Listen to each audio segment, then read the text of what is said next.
Video 9, History and Church. We take a little look at the way I perceive the history of Ireland. Now I have to say I was born into a devout Roman Catholic family, and we can trace our ancestors back to Hugh O'Neill in the north and into Irish Catholic families around Monaghan and Cavan. Now St. Patrick arrived here in 432, and by that he really did set the place on fire. They took to him like a duck to water. He had a very willing audience. A lot of talk about kings and queens and all that, but he had it all handed to him. And I actually believe that at that time there was a warm period, and that explains why he was able to stay out on high mountains and all that sort of stuff and go around. It was really warm weather. Now after his time, there was a huge build-up of emphasis on clerical life, not military life. And we see the round towers to this day. There was gold in Ireland, and there was wealth and silver. And where was it stored? In the monasteries. So if a young man or a young woman, maybe even that would be probably a young man, wanted to follow a particular career, if you went for the money, the church was the way to go. And there was a terrible price for in celibacy and all that sort of stuff, although there was a certain amount of marriage allowed. So that led to the ability of the Vikings to come and take all that gold. It led to the ability of the Normans to come and take it, and the British. There was no proper standing army in Ireland. There was no proper structure. And I can't say that the church blocked that, but when you hold the purse strings, you hold a lot. And I don't believe it would be easy to take that money from the church. The Vikings did it by pure brute force, and the British did it by brute force. And it's possible that no Irish leader would have been able to do it. But if he tried, he'd have to fight pretty hard, and he'd have his own people against him. But the minute the enemy arrived, they didn't play by the same rules. And so, in my view, we went way over the top until with religion, until the British arrived and colonised the place. And you know all the history there. We ended up being the tenants of landlords. And eventually independence was achieved. And I might deal later with some of the benefits of the resistance to British rule. Because I could never understand how anyone is better off ruled by an outside entity than ruling themselves.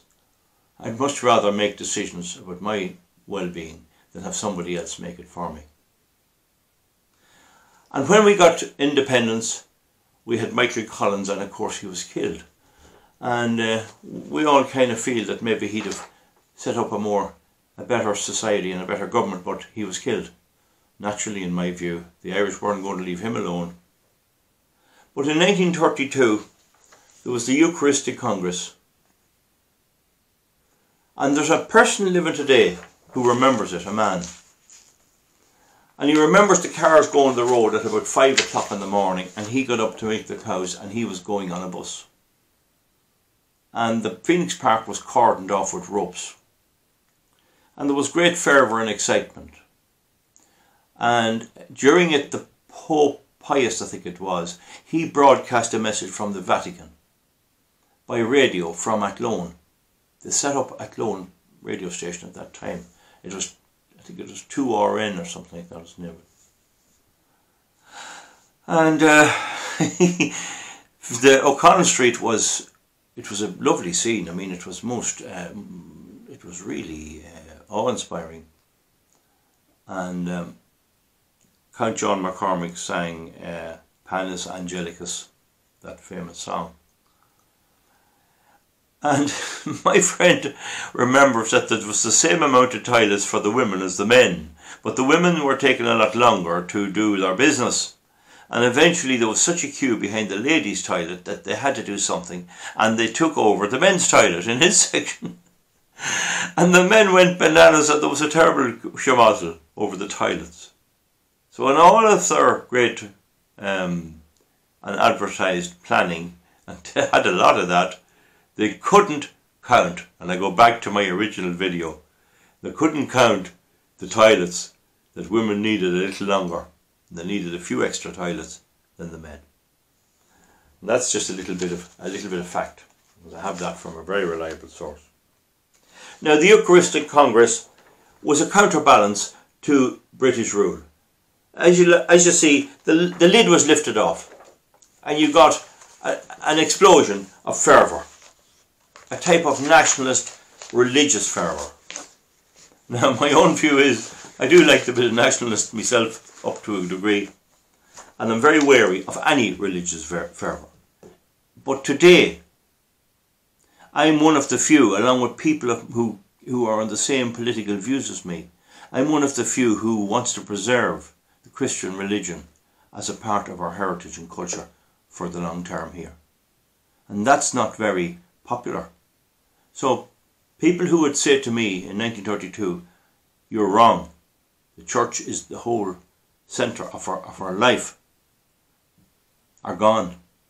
And the church that they admired is severely wounded. And yet here am I, not dancing on its grave. After 1932 there was a huge fervour, a huge increase in recruiting for the priesthood and monks and nuns. And I heard that from an old, I think it was a bishop retired, on the radio one day. He mentioned that. We were inundated with recruits. They had to bring in strict rules for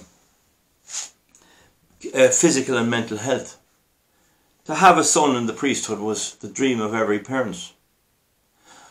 And I'm told that there was an ulterior motive for that, and that was that if you got a son into the priest, you were considered a sound family from a mental health perspective. That if there was mental illness in the family, you wouldn't get in. And to this very day, physical and mental health is a feature in Garda recruiting, and recruiting for the armed forces. Every guard, every soldier, every navy person, and many other professions are vetted by An Garda Síochána, and part of that vetting involves the mental history of the family, not just the person themselves. Now, after that then, there led the most horrific, sorry if I jeered at it, I didn't mean to do that, the most horrific sexual abuse of young people, and the most horrific abuse of human rights. And I attribute that to the fact that the religious fervour was everything. The individual was a nothing. He was a nothing. If you got abused, tough luck. So I and a lot of my friends in my area were lucky to be born in Kingscourt Parish, where there wasn't actually sexual abuse that I know of. But there's other areas, and I won't mention them, and indeed some of them not too far away, where there was horrific sexual abuse by clergy. But I didn't escape entirely, for I, along with all my school pals in the 1960s, was beaten and beaten and beaten. Many of us fainted, were beaten so badly by the schoolmaster. The Irish state issued rods, kind of gold-coloured canes, and they'd hang up on the wall. And the male teachers would have handkerchiefs, and the hankies would fly out when they'd been walloping the kids. Now, so there was one or two in my class who actually went to jail in England later. They weren't great people for some reason, but there was a lot of very ordinary country people, some of them with speech impediments and not too clever in many ways. And they were drumming in the Irish language, which was alien to them from home. So, most took it. But funny enough, there was a bankman's son in Kingscourt who retaliated by tackling the master afterwards. But I don't remember, but I am told that one Halloween night I rang the bell in the school, and when the master came over that had been beating me, I was just after leaving school, by the way, I challenged him to fight. And I then remembered it. And it was my intention to give him a fair boxing match and fight hard and draw blood. And I'm not a violent person. And my character must have had a wee bit of that in it. And it's very strange why I'm probably the only person in the northeast of Ireland who'll come on and speak like this. But that's the way it is. But I discovered afterwards that I fear nothing. I don't know what fear is. It just doesn't. I just don't know what it is. Nothing frightens me. Now, in relation to the boys and girls who were abused, the fact is, they'll all tell you, they told their parents, and their parents approved and blamed them. And there must be something from above when I make these videos, because it always starts to thunder and rain heavy. You'll hear it on the roof. There's some sort of spiritual intervention. I don't know whether it's good or bad, but there's thunder outside now. It's 4 o'clock in the day. 5 o'clock maybe. So the things they set up was Madeleine laundries. What misery. And they snatched babies. A young woman would get pregnant, which can happen. And the priest would arrive out and he'd talk about the scandal. This is on the parish. And they'd take the woman and baby away on a bicycle or on a car in the dead of night to a home. And usually they'd sell the baby to rich foreign people. Now all I can say in relation to the state, the church and the Gardaí is that the Gardaí were very much Catholic state. A guard who wouldn't go to mass wouldn't be in the guards too long, or he'd be sent to a penal station. But the Gardaí were not sex abusers. They weren't sex abusers. And one of the things that I know for an absolute fact is that there were some complaints made by victims when they got bigger. But there was an unbelievable absence of complaints. Wouldn't you think that somebody who was abused at the age of 10, when they get to be 20, would go in and write out a statement? I can tell you, I would. No problem. And I suppose every year I make some kind of a complaint, maybe 15 of them, to all kinds of regulators in this country. And if I get a politician off his guard, legally, I'll try and do him. I won't necessarily do any ordinary person for old things that doesn't matter much. But if it was a sex abuse of a child, I would. So the thing about it is, people didn't complain. They did not complain to the guards. And that's a historical fact. There was a complaint in Wexford, which was covered by the guards. And there may have been a few others. There very definitely may have been. But there weren't nothing on the scale of the actual abuse that took place. And Father Brendan Smith plied his trade all around South Cavan. And as Knockley went up to the north, as somebody up there complained, he abused a lot of children. And none of them ever went to the guards until it was blown open above in the north. Because it wasn't socially acceptable to do it. Such was the power of the church. Now it must be remembered during this period, during the history of our country, many people were doing well and were happy enough. But a lot of people weren't. And then that begs the question, how do you know when you're doing well? Because I maintain we should all be very rich in a rich country. But many people felt they were doing well and would not vote differently. And in all of this abuse was one notable thing, the absence of politicians. You would think that political leaders and politicians would be the first to try and protect the vulnerable. The opposite is the case. You might as well have statues of Mickey Mouse.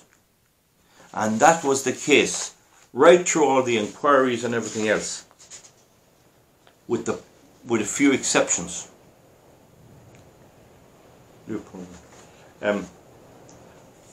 These politicians leave loopholes.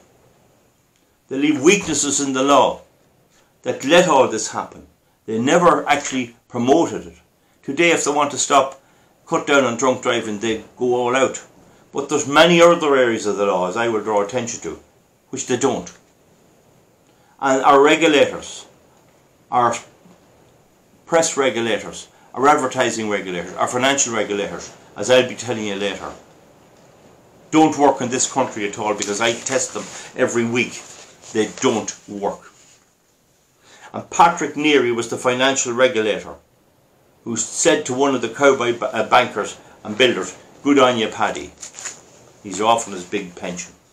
That's happening again, as I will say in another video. I have the evidence of it right with me.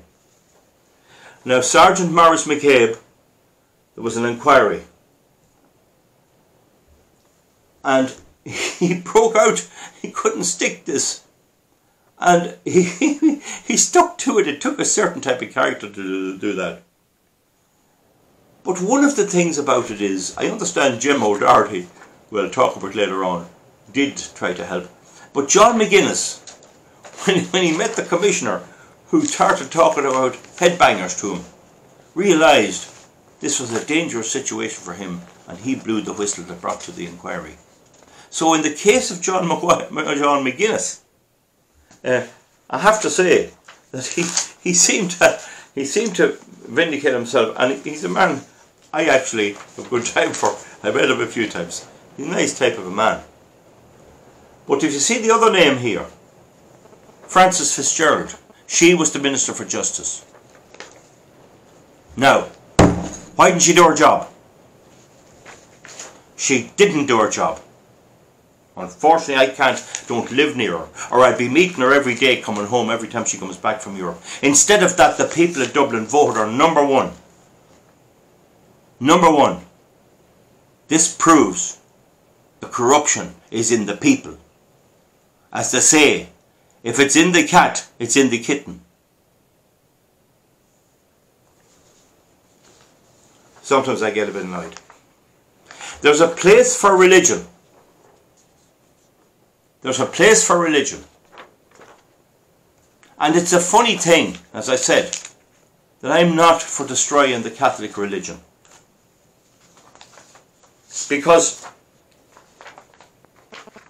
what's happening is that society is now saying we had enough of yous. But instead of going to a normal society with everyone getting a look in, they're trying to destroy our society, and there's a part of it that kept this Catholic Church going by importing other societies, by diluting us down. And I claim you are better off put right what you have and try and put things on a better course than simply bringing in cultural Marxism and into this. And remember, the thing about what I've said, fervour, belief in deities, belief in something that is not properly discussed, and it gets out of hand, whether it's religious or anything else. And the replacement of our culture with any other religious belief, where often the abuses of human rights are 40 times worse, is not the correct way to go. And then, of course, in our society, some people do well, but many are ignored. And I'm ignored. And do I love being ignored? Because they can't get at me. This is a blood sport. I enjoy this fun. This is fun to me. Get at them. Hurt them any way you can. Because they are guilty. Fianna Fáil, Fine Gael, Sinn Féin, Labour, the Greens, they're all guilty. They'd all do it. If this abuse was taking place today and nobody kicked up, they wouldn't raise a hand. And then we have climate change. Climate change. We have 16-year-old girls being treated like some type of saint.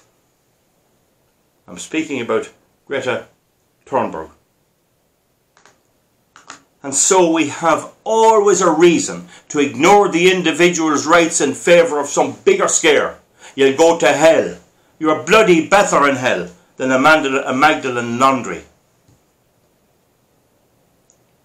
And so This is what we got to get. The Americans have a saying, don't get mad, get even. That's my philosophy. Let's get them. Let's make a sport of it. Let's treat our politicians with the dirty contempt they deserve, because that's what they are. So with that little rant, I'm telling you, it's thunder, it's lightning, it's torrential rain, and this happened when I opened my channel.